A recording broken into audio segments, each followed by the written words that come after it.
नमस्कार दोस्तों, मैं विनोद शर्मा आप सभी का स्वागत करता हूं अपने YouTube चैनल वाईफाई गूगल ज्ञान में।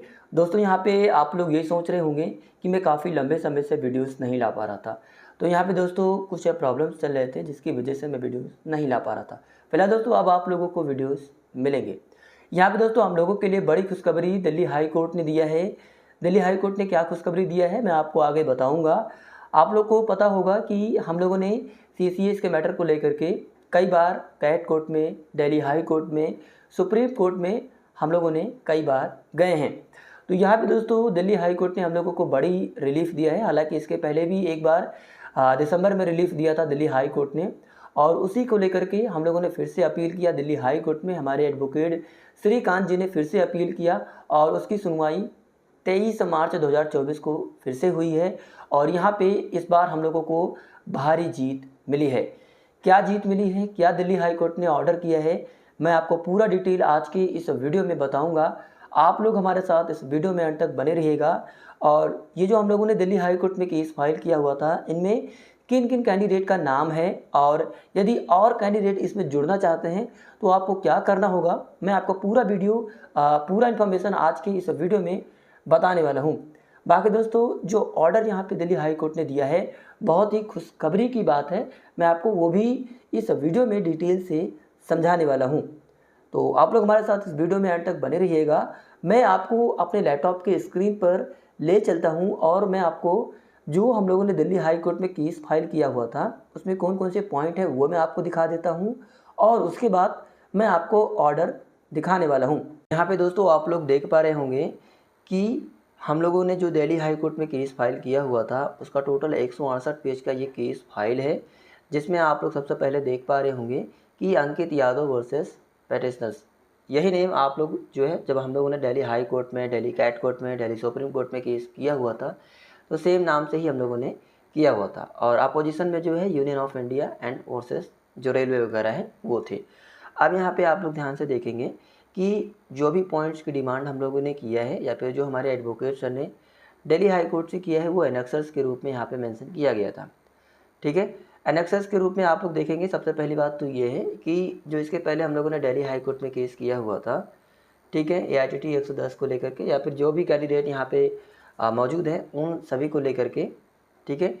तो यहाँ पे जो हम लोगों ने दिल्ली हाई कोर्ट में केस किया हुआ था और जो ऑर्डर आया हुआ था कि एग्ज़ाम हो जाने दीजिए ग्रुप डी का, अगर सीटें बचती हैं तो इस पर रेलवे को एक्शन लेना पड़ेगा या फिर रेलवे को बची हुई सीटों को जो है CCS वाले कैंडिडेट को देना पड़ेगा। ये जब 2023 में जो ऑर्डर दिया था दिल्ली हाई कोर्ट ने, उस बेस पे हम लोग जो है फिर से यहाँ पे केस वगैरह किए थे कि भाई ये सीटें बच रही हैं 2019 ग्रुप डी के एग्ज़ाम होने के बाद।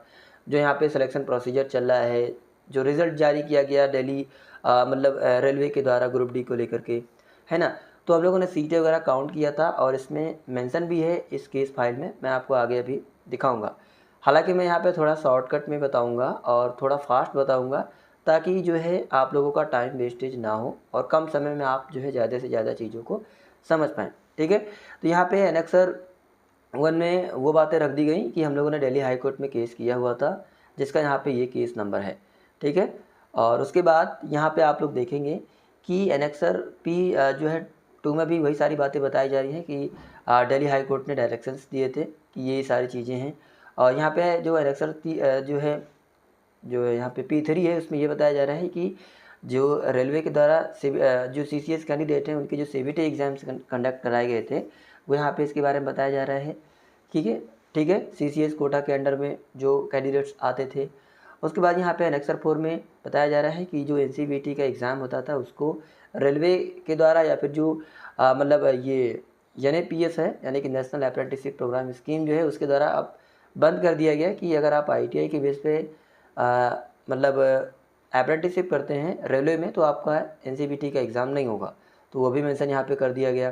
ठीक है, फिर उसके बाद यहाँ पे अलग अलग जो एनेक्सर्स दिखाए गए हैं, कहीं ना कहीं सारी चीज़ें यहाँ पे पॉइंट वाइज यहाँ पे मेंशन किया गया है। जो जो इम्पोर्टेंट पॉइंट है मैं आपको यहाँ पे बता देता हूँ, है ना।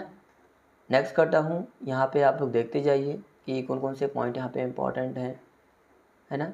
फिर उसके बाद यहाँ पे बताया जा रहा है कि रेलवे बोर्ड के द्वारा यहाँ पे कुछ डायरेक्शंस वगैरह दिए गए थे वो यहाँ पे बताया जा रहा है ना, ग्रुप डी के पोस्ट को लेकर के।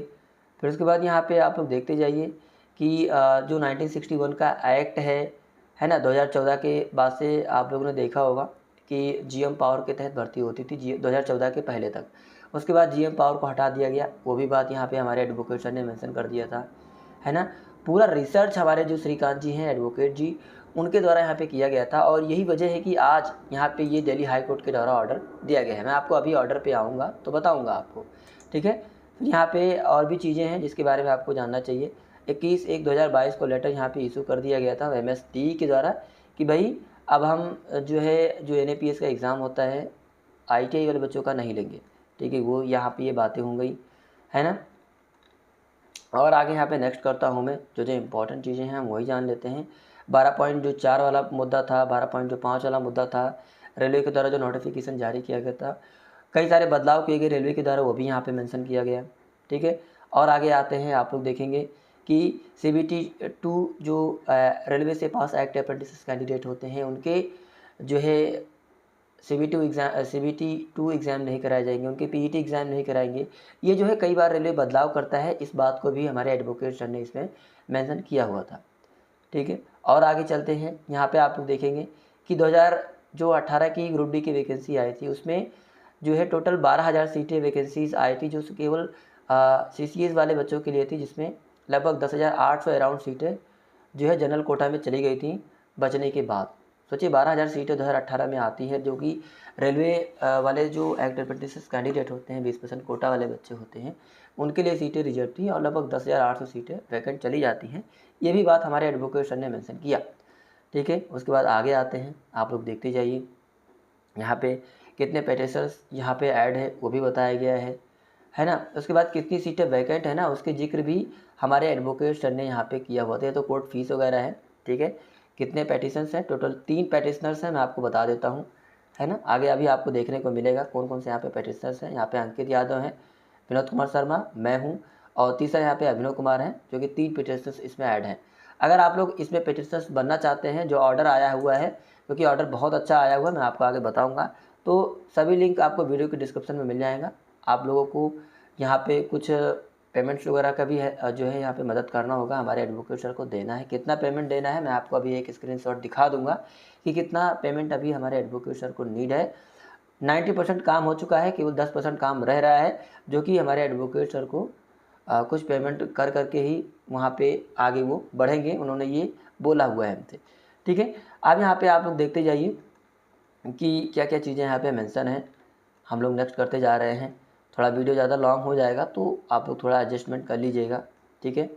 यहाँ पे कितनी सीटें वैकेंट थी वो, और कई सारे पॉइंट यहाँ पे मेंशन किया गया था, इसके बारे में ऑलरेडी मैंने आपको कई वीडियोस बना करके बताया है कि इतनी इतनी सीटें इतने इतने जोन में खाली हैं, ठीक है। नेक्स्ट करता हूँ फटाफट से मैं, ये आप देखेंगे कि यहाँ पे अलग अलग जोन में इतनी इतनी सीटें यहाँ पे इतने बच्चे DB के लिए आए, इतनी सीटें यहाँ पे जो है वैकेंट रह गई। ये सारी चीज़ें यहाँ पे डिटेल्स हमारे एडवोकेट सर ने प्रॉपर यहाँ पे बताया था। तो इसी के बेस पे यहाँ पे दिल्ली हाई कोर्ट में 21 मार्च 2024 को सुनवाई था, और उसी दिन यहाँ पे आप लोग देखेंगे उसी डेट को यहाँ पे ऑर्डर जारी हो चुका था। यहाँ पे आप लोग ध्यान से देखेंगे 21 मार्च 2024 को इस ऑर्डर में जो बताया जा रहा है वो यहाँ पे जो एनेक्सर्स डिटेल्स यहाँ पे ऐड थे, उन्हीं एनेक्सर्स डिटेल को देखते हुए यहाँ पे इशू नोटिस कर दिया गया। ध्यान से देखेंगे, यहाँ पे इशू नोटिस कर दिया गया है दिल्ली हाई कोर्ट के द्वारा। ये अपने आप में बहुत बड़ी बात होती है दोस्तों। आप लोग कहीं भी किसी भी एडवोकेट से पूछ लीजिएगा कि इशू नोटिस होने के बाद जो भी हम लोग की डिमांड होती है, जो हम लोग कोर्ट केस फाइल करते हैं, उसमें जो भी डिमांड्स होती हैं उन पे ये इशू नोटिस हो चुका है, यानी कि हम लोग के पक्ष में केस आ चुका है और हम लोग 95% केस को जीत चुके हैं, ठीक है। यहाँ पे नोटिस एक्सेप्ट भी कर लिया गया है।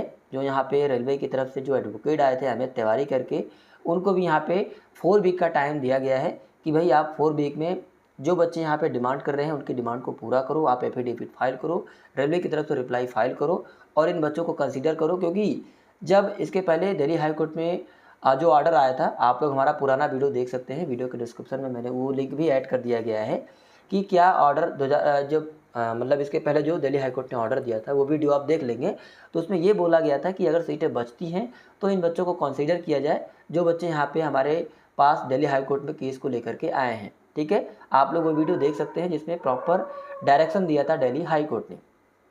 ठीक है, तो यहाँ पे दोस्तों हम लोग का ऑर्डर बहुत अच्छा आया है, कहीं ना कहीं हम लोग 95% जीत चुके हैं। हमारे एडवोकेट सर ने पूरा डिटेल से बताया था। हम लोगों का एक मीटिंग भी हुआ था, जिसकी मीटिंग का क्लिप में आपको आगे भी ऐड कर दूंगा और आप लोग जो है उस चीज़ को देख पाएंगे।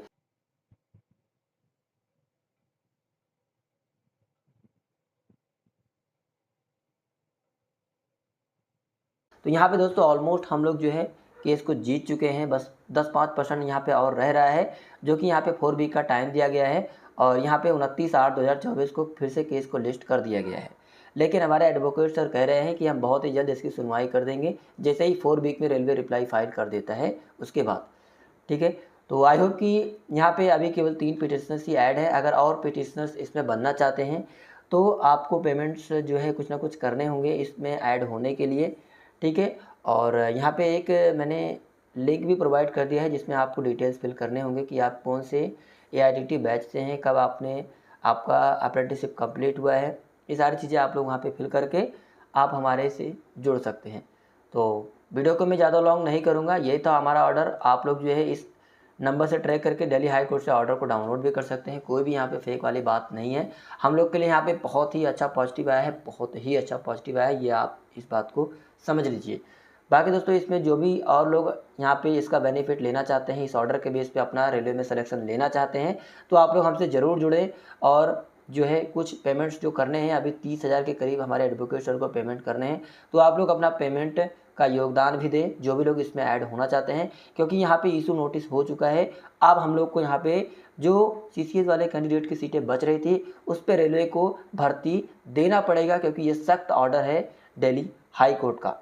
यहाँ पे ये डायरेक्शंस दे दिया गया है दिल्ली हाई कोर्ट की तरफ से रेलवे को।